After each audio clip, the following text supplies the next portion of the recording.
तुम्हालाही कुरकुरीत खुसखुशीत अशी अळूवडी खाण्यासाठी आवडते का? तर मग ही रेसिपी तुमच्यासाठी अगदी सोप्या पद्धतीने. तर त्यासाठी येथे अळूची पाने घेतलेली आहे. आता ही स्वच्छ धुवून घ्यायची आहे आणि ह्याचे देठ काढून घ्यायचे आहे चाकूच्या साहाय्याने.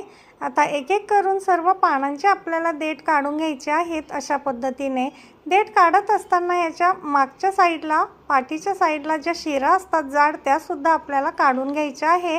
म्हणजे वडी खाताना जी घशात खवखव होते ती होणार नाही. आता सर्व पानांचं आपलं देठ काढून झालेले आहे. इथं लसूण, मिरची, जिरे आणि मीठ पेस्ट करून घेतलेली आहे. आता ही साईडला ठेवून देऊया. एका बाउलमध्ये बेसन पीठ घ्यायचं आहे.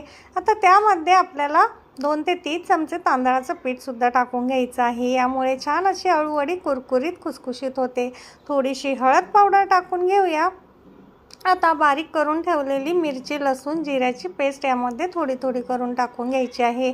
आपल्याला आवडत असेल तर यामध्ये लाल तिखटसुद्धा टाकलं तरीसुद्धा चालू शकेल. आता येथे आपल्या आवडीनुसार पांढरे तीळ टाकून घ्यायचे आहे. पांढऱ्या तिळामुळे अतिशय टेस्टी, खमंग, खुसखुशीत अशी अळूवडी लागते.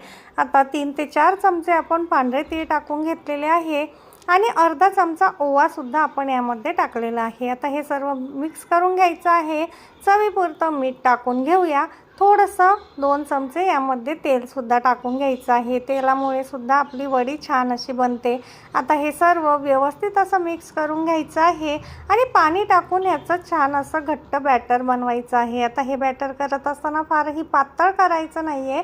दाखविल्याप्रमाणे कन्सिस्टन्सी ठेवायची आहे. आता एका पाटावरती आपल्याला असं पान ठेवायचं आहे. त्याला सर्व पीठ आपल्याला व्यवस्थित असं पाठीमागच्या साईडने लावून घ्यायचं आहे.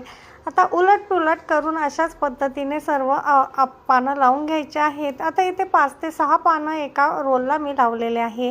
सर्व बाजूने असे पानं दुमडून घ्यायचे आहे म्हणजे वडी आपली सुटत नाही.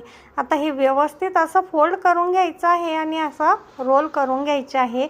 एक एक करून सर्व रोल करून आपल्याला वाफवून घ्यायचे आहे. आता 5 ते 6 मिनटं आपण हे वाफवून घेतलेले आहे. थंड करून घ्यायचे आहे. थंड झाल्यानंतरच याच्या वड्या कट करून घ्यायच्या आहे. हे बघा, आता हे आपले रोल तयार झालेले आहे. थंड होऊन चाकूच्या साहाय्याने आपल्या आवडीनुसार छोट्या मोठ्या याच्या अळूवड्या कट करून घ्यायच्या आहे. अशा पद्धतीने आता अळूवड्या सर्व कट झाल्या की तेल गरम करून घ्यायचं आहे आणि वड्या तेलामध्ये सोडून आलटून पलटून गोल्डन होऊसपर्यंत, कुरकुरीत होऊसपर्यंत तळून घ्यायच्या आहे. हे बघा, छान अशा गोल्डन कुरकुरीत वड्या आपल्या झालेल्या आहे. नक्की ट्राय करा. आवडला असेल तर चॅनलला सबस्क्राईब